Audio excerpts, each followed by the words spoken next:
Welcome to this event where FAO will launch a new online tool for monitoring of forest and water relationships. It is called the Forest and Landscape Water Ecosystem Services Tool, FL-WES for short. And I'm very excited about this. My name is Lotta Samuelsson. I work as program manager at CV, where I lead our landscape activities, where we support knowledge production and implementation of hydrological aspects of landscape restoration and management.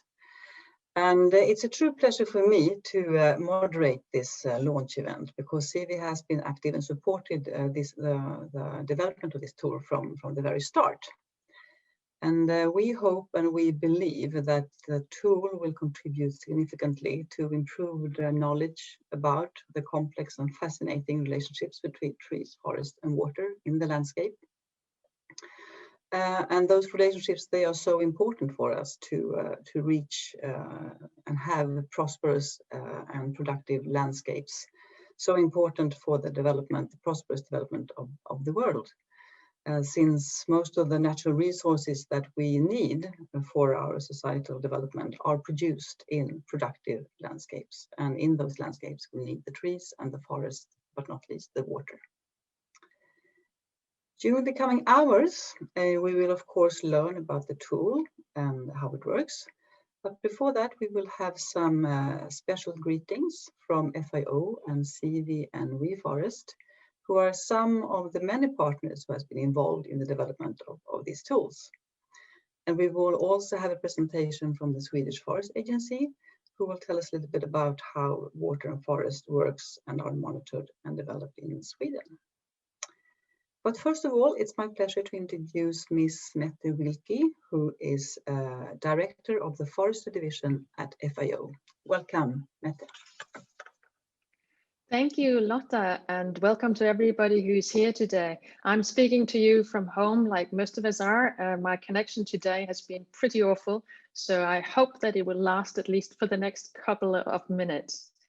First and foremost, thank you so much to all of the partners that have been involved in preparing this tool. We really appreciate your support over several years, and we're so excited to be here today to be able to finally launch it. I just have a couple of messages for you today. And the first one is, of course, that forest and trees and water are very, very closely linked. And this linkage and this interrelationship between the three is integral to sustainable food systems. That's why we're talking about water within the forestry division, within the Food and Agricultural Organization. So 75% of our fresh water comes from forested watersheds, 75%. And yet only 12% of our forests are actively managed for water. We need to change that because we know how crucial that interlinkages is. And we know that if we don't take care of our watersheds, if we deforest or degrade our watersheds, we not only lose the trees and the forest cover, we also lose the ability to store the water. We increase the risk of erosion, longer term water stress, and eventually also forest fires. So ensuring that functionality of landscapes and their ecosystem services through effective management is crucial. And in order to do good management, we also need to monitor the progress and the results of the actions that we are taking, so that we can ensure that the actions we are taking contribute to food and water security, as well as disaster risk reduction. We all know that how important both forest and water are, and we see that reflected in the 2030 agenda and the Sustainable Development Goals, particularly goals 6 and 15, the water goal and the land goal. And I want to say as well that we are all working within FAO to help achieve that agenda through a number of different actions, and particularly looking at transformative actions and new and innovative ways of helping people to better manage the resources. And the FL-WES tool is one of those new tools that we have developed with partners to help do just that. This, together with other initiatives that we have, for example, the Earth Map, it supports countries and their stakeholders to improve and integrated land management practices, to monitor progress, and therefore to move towards the 2030 Agenda and Sustainable Development Goals. But it's also clear that we don't just look at how we maintain and protect the existing water sources. We also need to restore the damage that's already done. And that's why it's so important that we look also at how we can link efforts on water into the upcoming, or actually just started, UN Decade on Ecosystem Restoration. This is a 10-year program that is just starting 2021. It will run till 2030 and well beyond that, where we're looking to see how can we prevent, halt, and reverse the degradation of all types of ecosystems across the world. And obviously water ecosystems, or water-based ecosystems, and forests and watersheds are an integral part of that as well. So we already have a platform that can help us work together with a large number of individuals, organizations, to halt that degradation and to restore the productivity and the health of ecosystems in order to, of course, enhance people's livelihoods, to adapt to and mitigate climate change, to stop the loss of ecosystems and their biodiversity. And in this day and age, of course, also to help rebuild the economy, build back better, if you will. Accessible and user-friendly tools such as FL-WES are exactly what we need. They're essential to better inform management practices and to create enabling environments to have better management of our resources. So that's one of the objectives of the tool, is to provide forest-based monitoring solutions for any scale, any budget, and any human capacity. So really looking forward to telling you more about it here today, and hope that you will expand that knowledge to others as well. Make sure that those that are dealing with aspects related to forest and water take up the tool, use it, and generate results. So I'm really looking forward to that, and thank you from my side today. Thank you, Mette, for that nice welcome and for your introduction about the real use and need for this tool. Before we move on, I'd like to say that we will have some space for questions in the end, and I would like to ask you to put your questions in the Q&A box in the middle bottom on your screens. There's a little Q&A box. And please put your questions there and who you direct the questions to, and we will pick them up at the end. And also some of the questions might get an answer as we move along already in writing. Okay, thank you. Now we will move on to a presentation by the Swedish Forest Agency. Miss Elisabeth Andersson will tell us about the background and history of forest water in Sweden, how the EU Water Framework Directive has been important in Sweden to start capacity building activities, and also I think about one of the tools we have developed in Sweden. So I'd like to give the floor to Elisabeth. Very welcome. Thank you, and thank you for the introduction and for giving this opportunity to talk about forest and water in this important context. I hope the volume is all right as I speak. Yes, I will share my screen with you to show my presentation. And you just let me know when you see it.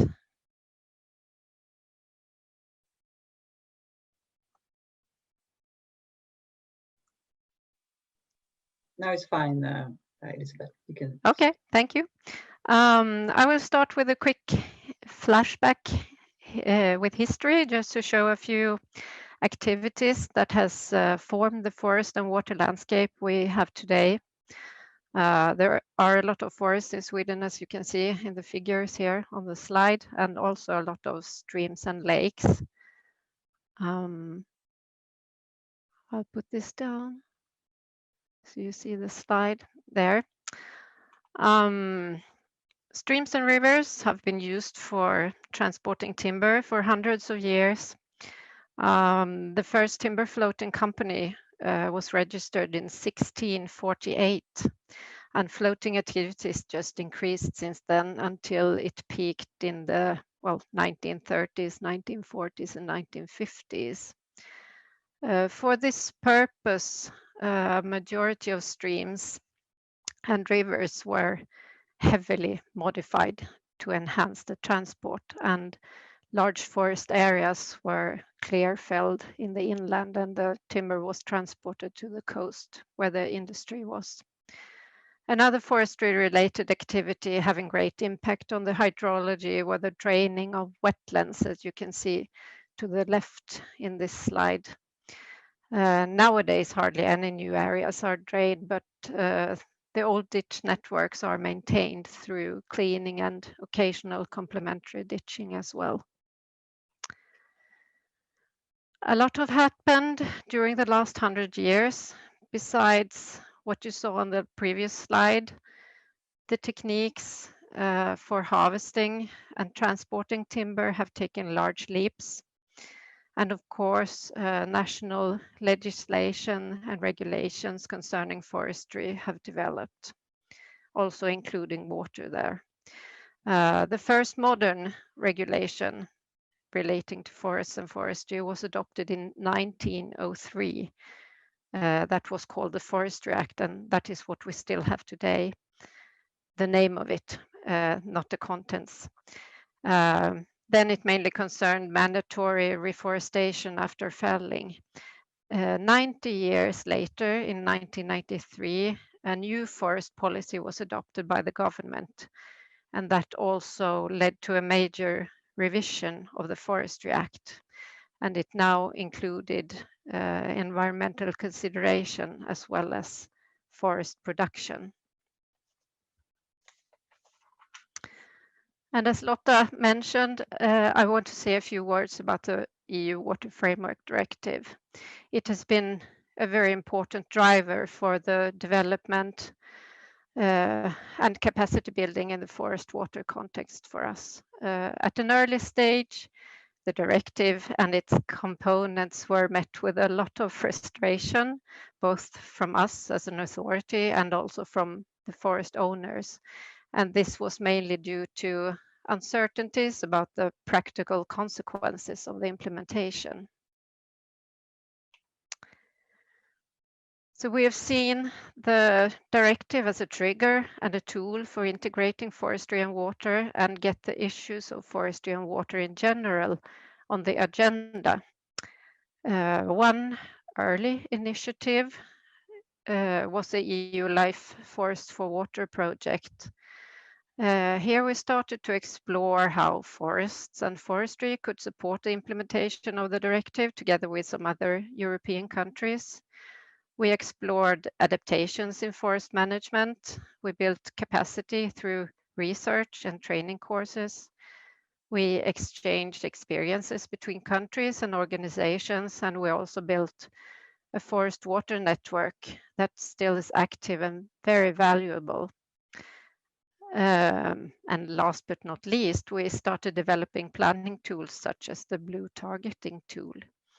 And it has been tested in practice and of course developed further since 2007.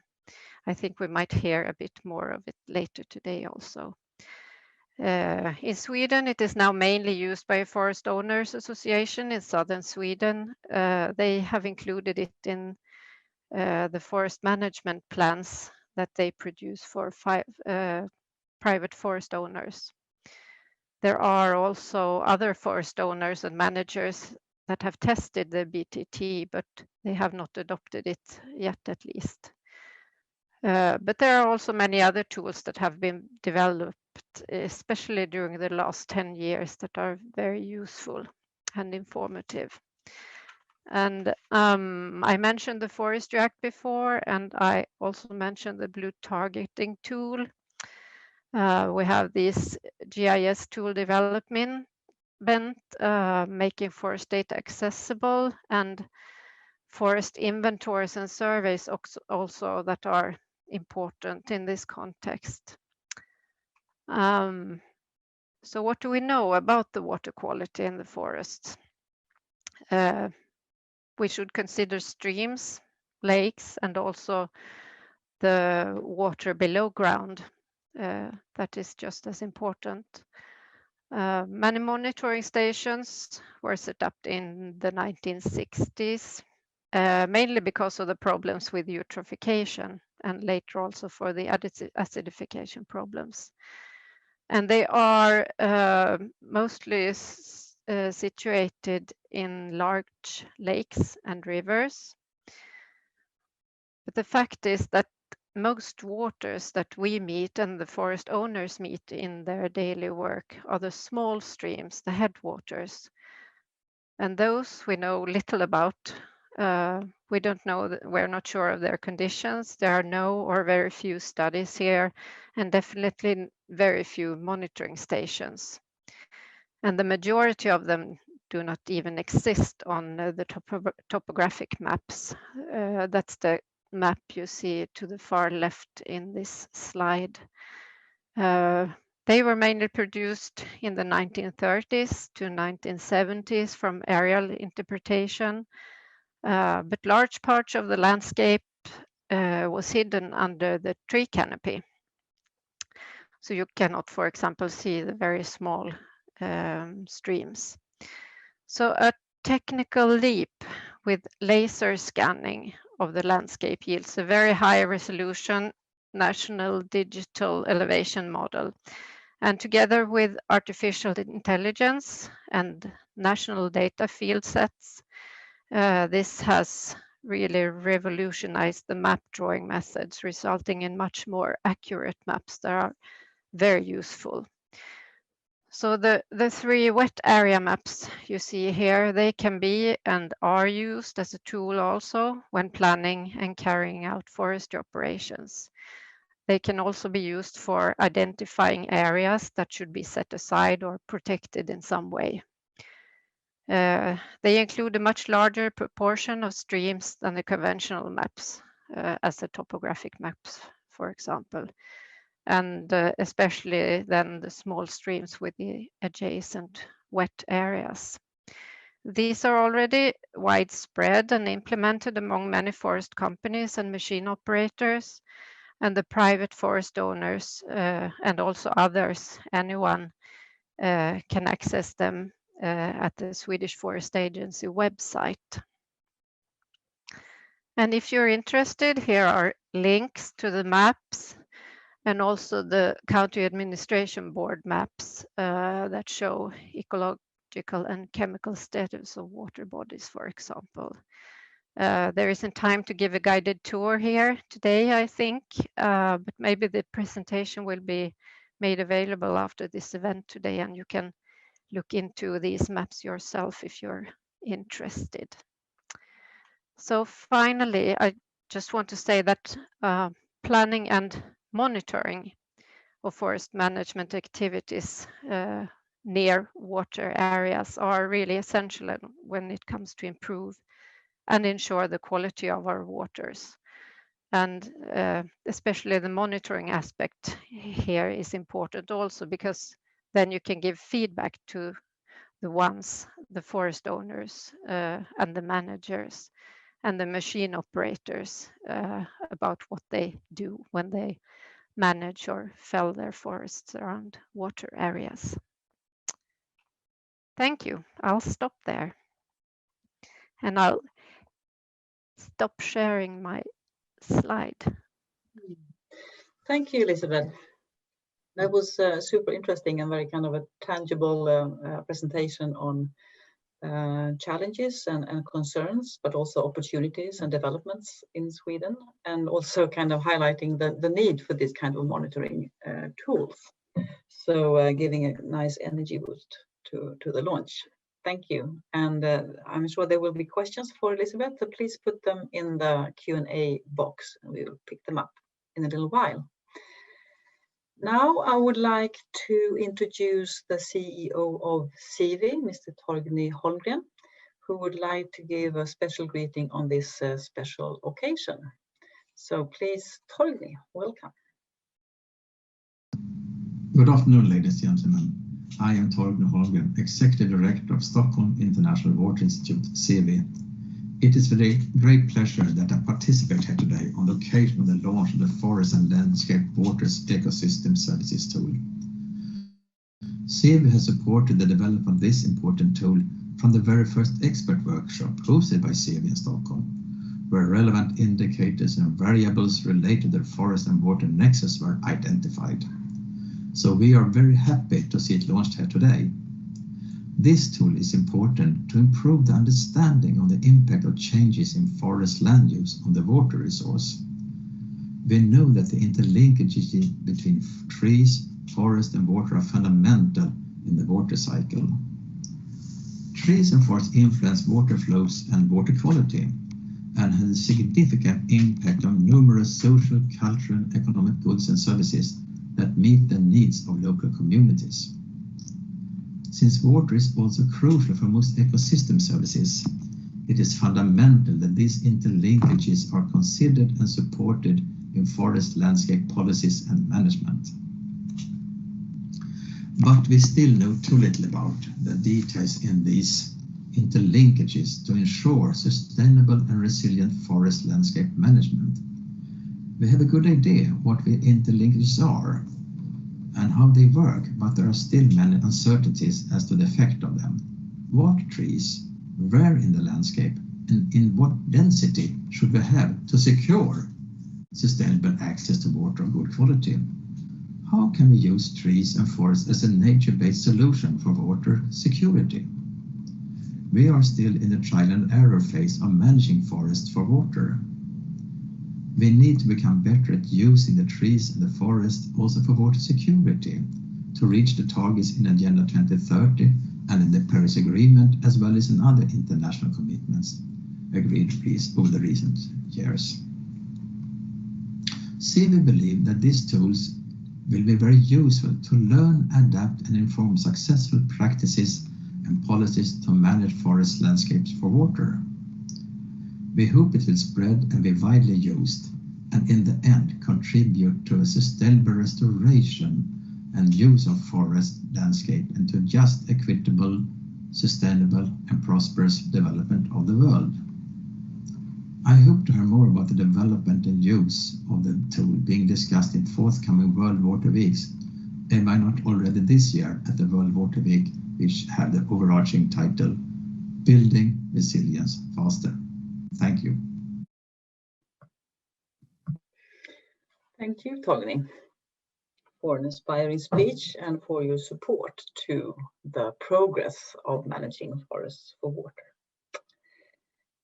Now we will have another video greeting from the forestry team leader of the Khasi Hills project in India.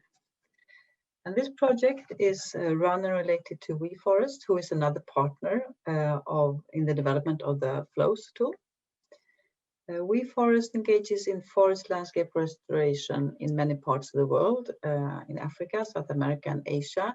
And the FL-WES tool has been tested in one of these projects in India, where forest work in partnership with the Sinjuk Welfare Society of Meghalaya, 11 indigenous governments and 75 Khasi villages, where they restore degraded wood plots by using assisted natural regeneration and enrichment planting. As part of the collaboration, the FL-WES tool was piloted in this project, and I would like to give the floor to Mr. Felix Pitt to share his story.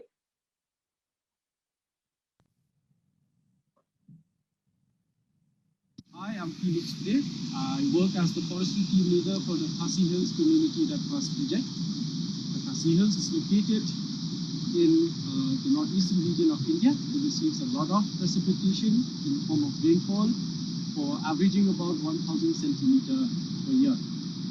The water and forest relation in the Khasi Hills is very important, as we see that during the winter, the highlands like Cherrapunji faces a lot of drought because there is no forest, whereas the areas like this where you can see the forest on both sides of the slopes.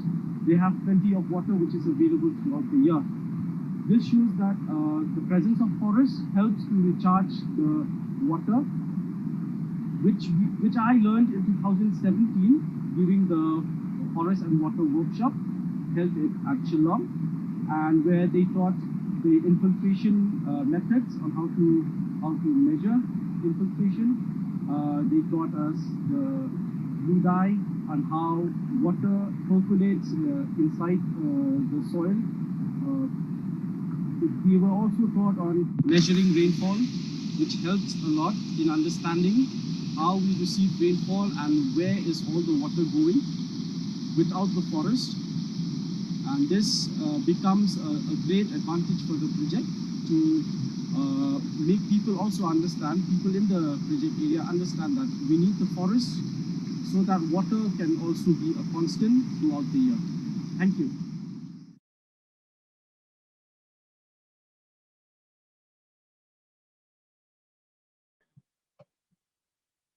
Okay, thank you, Mr. Pid, for coming right from the field into this event.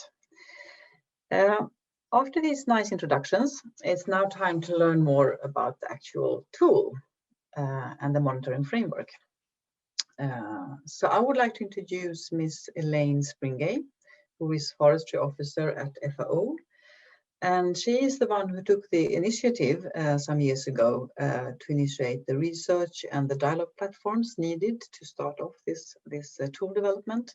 Also found the funding and hired the consultants and worked closely with them and actually developed this tool now to start being used.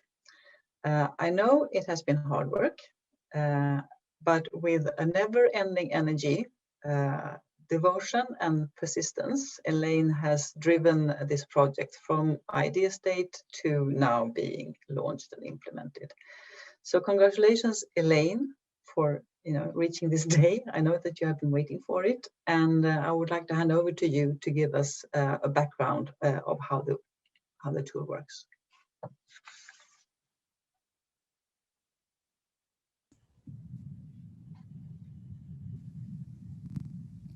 Thank you, Lotta, and welcome everyone to the launch of the Forest and Landscape Water Ecosystem Services, or FL-WES tool. My name is Elaine Springay, and I am a forestry officer based in FAO headquarters in Rome, Italy, and currently sitting in Vancouver, Canada. This is such an exciting time for us. We have been working on this tool for quite a while, since 2016, and we look forward to showing you what the FL-WES tool is and what it can do. Ultimately, the framework and tool has been a group effort involving numerous partner organizations, individuals, and colleagues. We would like to thank everyone who has been part of this process, in particular First Climate, the International Model Forest Network, the IUFO Task Force on Forest and Water, Limnotech, CIWI, and We Forest. We would also like to thank our FAO colleagues in CIS, OCC, and the Forestry and Land and Water divisions. We could not have done this without your support. A good launch starts with a countdown. So without further ado, let's begin. Our first number is 50, or the number of months needed to develop the tool since it was initially conceptualized. But where did the idea for the FL-WES tool even come from? It is grounded in recommendations that came out of a series of international conferences and meetings starting in 2001 with the Shiga Declaration on Forests and Water. These recommendations were compiled in FAO's 2013 publication, Forests and Water, International Momentum and Action. This publication summarized these recommendations into 7 main themes. The first, an improved understanding of forest-water interactions, needs to consider a multitude of contexts, including spatial and temporal scales, different forest ecosystems, and even climate change. It also focuses on how to communicate a science-based understanding of forest-water relationships outside the scientific community. The next recommendations involve the need to apply our understanding to integrated landscape approaches, working hand in hand with collaborative partnerships and ensuring sufficient capacity on the ground. The need for monitoring systems is the next recommendation. How do we measure progress, trends, and changes in forest-water relationships over time and as a result of changing land uses? We also need to understand the economic values for forest-water resources. Lastly, how do we implement intersectoral policies that promote the management of forests for water, or the use of forests as nature-based solutions for water management? These recommendations were reiterated at the World Forestry Congress in Durban in 2015, when we launched the Forest and Water Action Plan. The action plan had 4 main recommendations related to science, policy, practice, and capacity development and communication. When I first started at FAO back in 2015, I asked myself, how can FAO best contribute to and deliver on these various recommendations? My answer was the Science Policy Practice Interface. FAO has a mandate to provide guidance and decision support, and is in a strong position to improve the understanding of forest-water relationships in various global contexts, and to help stakeholders on the ground make decisions that improve the sustainable and resilient management of forests for water ecosystem services, including managing forests for water and food security, and water-related natural hazard mitigation for natural hazards such as drought and floods. And so we decided the first step was to develop standardized indicators to clearly define what is meant by forest-water relationships, thus initiating the process that would become the Forest and Landscape Water Ecosystem Services tool. So the next number in our countdown is 25, or the number of experts who contributed to the development of the Forest Water Monitoring Framework, which ultimately provided the foundation for the decision support tool, FL-WES. So what did the process look like? As I mentioned, it was a lengthy one that began in 2016. It started with a global stocktake survey, which gathered information on which forest-water relationships were being measured, where, how, and why. The survey received around 290 responses from 74 countries. This information was then fed into an expert workshop co-hosted by CWE, which developed the initial forest water indicator framework. This was then disseminated to other experts as part of an extensive peer review process. All in all, it took about 1.5 to 2 years to refine and finalize the framework. The next step was to take stock of the various methodologies available to measure forest-water interactions. These were prioritized along with the indicators. Of course, when you develop something new, you need to make sure it works. So we had a piloting phase where we partnered with a number of organizations and sites to test various recommended indicators and methods. Lastly, and for the last couple of years, we've incorporated all of this effort and information into an interactive, user-friendly tool, as well as a capacity development program, which includes in-person training, e-learning, and incorporates the monitoring framework and FL-WES tool. To provide some additional details on the process, at the end of 2016, a workshop with 18 forest water experts were invited from those who participated in the global stocktake survey and our existing network of forest water experts, including the IUFO Task Force on Forest and Water. The workshop had representatives from all the regions with a range of expertise, from forest hydrology and remote sensing to community-based natural resource management and payments for ecosystem services. By the end of the workshop, we had a draft framework that went out to additional experts for peer review. When we took stock of the various methodologies, we also conducted an analysis of the required resources, including human, financial, and technological. We also evaluated the pros and cons, or benefits and limitations, of using one methodology over another when measuring for the same indicator or variable. After this assessment, we prioritize the indicators and methodologies based on relevance, accessibility, user-friendliness, and required resources. Basically, we understand that there is a lot of information available and that stakeholders have limited time and resources. At the end of the day, they're not researching forest-water relationships, but trying to make better management and policy decisions. Ultimately, stakeholders want to be guided to the most relevant and accurate information for their contexts. This is one of the decision support features of the FL-WES tool, identifying recommended indicators and methodologies based on the local context and the available resources of the user. So once the draft framework was established and an initial stocktake of the methods was collected, the framework was piloted on the ground in 2017 and 2018. We partnered with WeForest and their restoration projects in India and Ethiopia, as well as the Regional Model Forest Network of Asia. Around 100 technical experts and community members were trained in how to take water into consideration in their forest and landscape restoration activities. In particular, how to monitor forest-water relationships and to observe changes in soil-water capacity and erosion.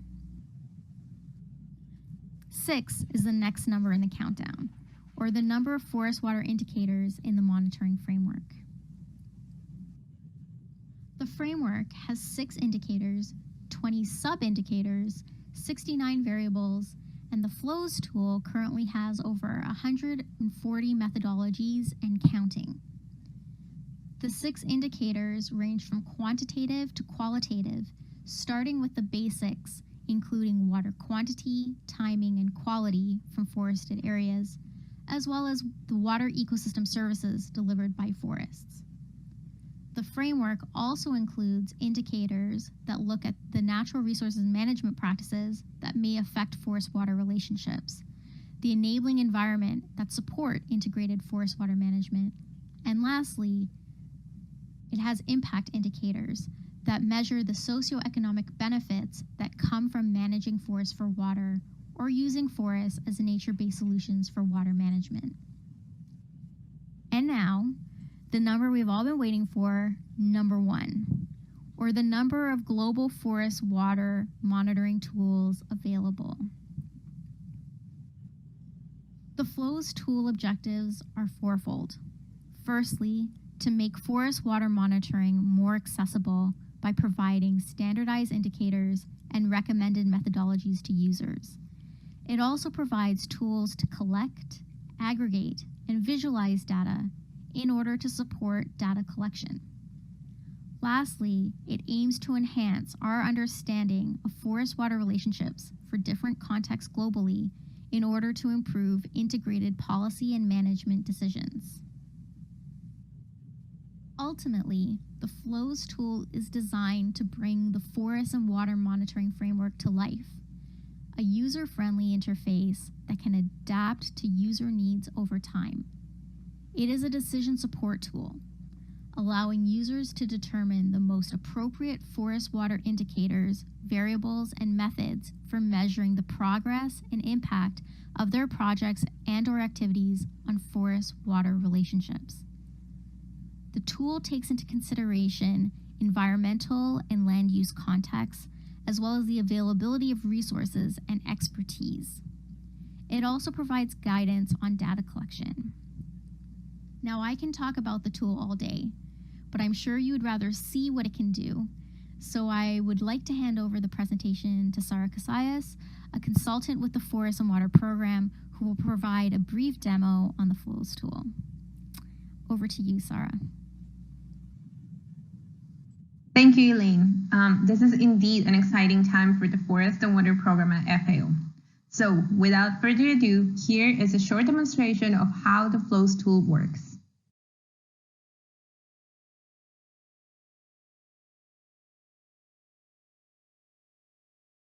The Forest and Landscape Water Ecosystem Services, or FL-WES tool, is a decision support tool for monitoring forest and water relationships.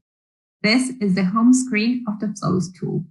On the left, you will find different menus. We will go through them here.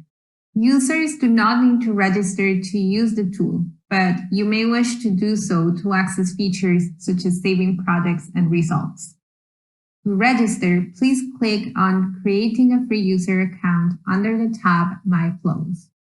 For this demo, we will use the tool as a registered user. Once you log in, you can create a user profile under the tab My Flows. You can also create, edit, or delete projects under the tab My Forest Water Projects. The most important feature of the Flows tool is found under the Review and Prioritize Indicators tab. Here, you will be able to complete the guidance survey. The questions in the survey relate to your project area, management objectives, and available resources. Once you have completed the survey, you can review the priority indicators. The Flows tool will give you 3 sets of priority indicators: monitoring to prioritize, monitoring to consider, and monitoring in progress. Under each category, you will see the 3 most relevant sub-indicators, variables, and methodologies for your project. For example, in this case, total stream flow has been flagged as a priority variable to measure. By clicking on it, we can see in the right-hand side panel that the tool provides an overview, the priority methods that are chosen on the scale, budget, and human capacity that you enter in the guidance survey, as well as other methods that exist to measure this variable. For methodologies under some of the physical and chemical variables, you will be able to download and adapt templates for data collection. For socioeconomic variables, data is often collected through questionnaires. In this case, the tool includes sample questions to be included in the questionnaires. Here is an example. If you wish to review all indicators, you may select the tab Review All Indicators, and you will be able to see the whole forest and water monitoring framework. The next tab on the left is Manage Project Locations. Here, you will be able to sketch a polygon for your project area. The final tab is Enter or Analyze Project Data. In this section, you may enter data on context variables, some of which are needed for the guidance survey. This tab is also useful as you can use the link between the Flows tool and Earth Map to find missing information needed for the guidance survey. And you can also carry out extra geospatial analysis. For example, if you're missing information on rainfall, you can choose a polygon you sketched earlier and launch Earth Map. On Earth Map, you can choose a polygon and the data set you're interested in, and it will calculate the data for your area of interest. For more information and to access the tool, we invite you to visit the website on the screen. Thank you. The forest and landscape.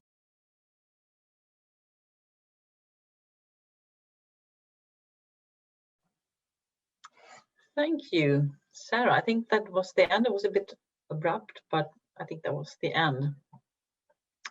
Thank you so much, both Sarah and Elaine. I'm super impressed. I'm not totally sure I follow the the guidance, but I will go into the tool and check later. I'm super excited actually. Okay, that was the tool, and now we will move over to the question and answers part. We have some time before the session ends, and we have questions in the Q&A box, and I will see here what they say. Question 1, probably for Elaine. It seems to me that groundwater is equally important as rivers, streams, and lakes, but it's invisible, which makes it more difficult to understand its importance.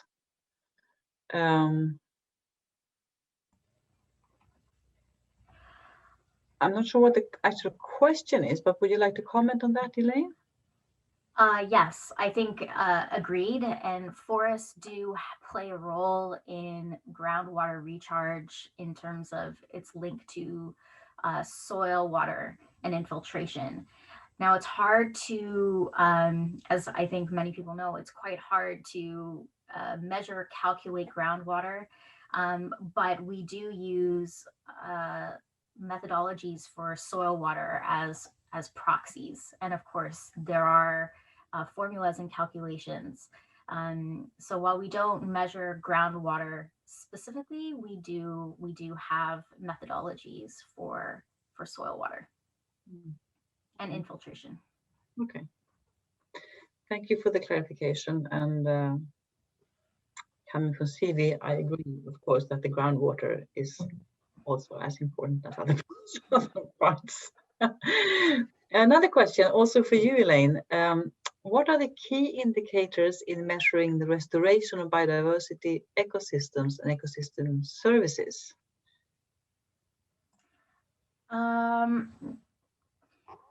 Yeah, so a great question. I mean, we're not looking just specifically at restoration. I mean, restoration is one type of change that occurs in a landscape, and can have both positive and even negative effects on hydrology, depending on how that restoration is done. Obviously, if you use a lot of exotic species with high stem density, then you may actually have a negative impact on water. So the indicators are generalized, more specifically on forest-water relationships. We don't specify whether this is in what direction these changes have. It's really done more as an inquiry. But when you flag restoration as one of your management objectives for your area, this will prioritize your indicators accordingly. If I recall, especially if you say you have restoration as a management plus planted forests, you may actually be guided towards looking at water use efficiency. But again, it does depend a little bit on what is already in your landscape, as well as your total management objectives. Okay. Thank you. I get the point that this framework is not directed towards the questions or the issues that were raised by diversity, ecosystems, and so forth. It's more about how the water is affected. And then in turn, that can affect biodiversity and ecosystems in different ways. Yes. And I would say that we recognize that there are different capacities of stakeholders on the ground. So for example, if you put in the tool that you have relatively low human capacity and low resources, then we do have variables and methodologies that can serve as proxies. So if you don't necessarily have a lab, for example, to test water quality, we do have methodologies that look at biodiversity indicators, like the blue targeting tool, for example, that can be used to get some picture of what your forest water relationships are without requiring complicated methodologies. Of course, we also recognize that there are trade-offs with that you may be forgoing a certain amount of accuracy when you do that, but we would rather have a better understanding of what's going on than no understanding at all. Of course. A question for Elizabeth. This might be a bit difficult to answer because you just saw the tool. I mean, the tool is launched today, so you haven't had the chance to look into it in more detail. But from the kind of challenges that you shared in Sweden with a limited amount of monitoring stations and so forth, can you foresee that this monitoring tool could be useful in different ways when it comes to Swedish monitoring and follow-up of different practices, forestry practices? Without looking into it, I would still say yes. I will take a look at it. And I'm sure there are parts of the tool that can be helpful, inspire further development and so on, to see what other kind of sub-tools there are and variables that are used in other countries, for example. Nationally, and I'm sure it's the same in many other countries, you have a certain budget for monitoring, and it's focused on different areas. And unfortunately, groundwater monitoring, for example, and also monitoring of headwater streams, it's not prioritized in this budget. So you need to find other ways of looking into that. Yeah. Okay. Okay, we move on with questions to Elaine, who is grilled here. In your presentation, you mentioned policy as one of your axes. Forest and water are very closely linked, and there's no water without water sources or forest around the water source. And since water, they say, is life, why is that water sources not given the rights and protections as humans, since they are sources of life? Wow, that's a big question. Wow, that is a big question, and I'm not sure if I am the best person to respond to that. I think we need to look at not just water, but natural resources and landscapes, and how these natural resources are interlinked. I think there has been certain headway in countries. I know, for example, in Colombia, they recognize a park as having rights. I believe that's also true in New Zealand. So I think there is progress in this regard. But yes, I think it comes down to societal values and the values of politicians and various agenda. And I think while we need to move more towards maybe a land ethic, which Aldo Leopold proposed back in, I think, the 1930s or 1940s, we're far from getting there. And hopefully the newer generations who seem to have a greater appreciation for the environment and the impact humans have on the environment may initiate that change in mindset that is needed. Yeah. No, it's a very relevant question, I think, but it's of course very hard to answer in this context. But I know, I mean, there are human rights, and the right to safe and clean water is a human right. So, I mean, it is there on the global level, but then it has to come down to the national and the local level, and that will Correct. maybe take some time, but let's hope that we get there. Let's continue with another question. And actually, before we do, Lotta, I just want to say that the tool, in terms of how it looks at the more socioeconomic aspects of the forest water equation, of course, these are it's not a direct relationship. It's more indirect, but the questionnaires that we provide can be tailored. But there are questions looking at societal values, or even how forest water or integrated forest water issues are included in policies. And this can be applied at different levels, local levels to national levels. So, I mean, it's always really important to try and establish a baseline and see that if you do start managing or putting forth policies on forests and water relationships, to continue monitoring those over time, so you can see if you see changes in society and how they perceive forest water relationships, or even just forest and water resources in general, as you move forward in time. And I remember during the first workshop, I was impressed because there were this from the very start, the socioeconomic indicators, which were there already. So I think that's a good one. Now I have a question for Sarah, and the question is, would it be possible to consider in the tool weather extremes, a change in climate, including frequent recurring drought events? Thank you, Lotta. Yes, and here I would like to share my screen to show you. Okay. Share my screen. Okay. if you can see here, this is the guidance survey, and we actually consider risk, and you are able to check all the different risks that apply to your area. So this will definitely have an effect on the indicators that you're provided with at the end of the guidance survey, the indicators and the methodologies that you're provided with.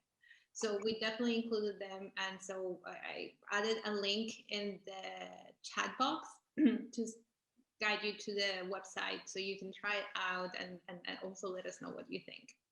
Okay, good. And you want feedback? Yes, please. Okay, so that's a message to you all. Please try the tool and give feedback to Sarah and Elaine. Okay, ladies and gentlemen, we are unfortunately running out of time. I can see we have a few more questions, but given the time, I instead invite you to send them to Sarah and Elaine so they can answer directly. Thank you so much to all the speakers and to all of you who participated in this launch of the FL-WES tool. We wish you a very good day. Bye-bye.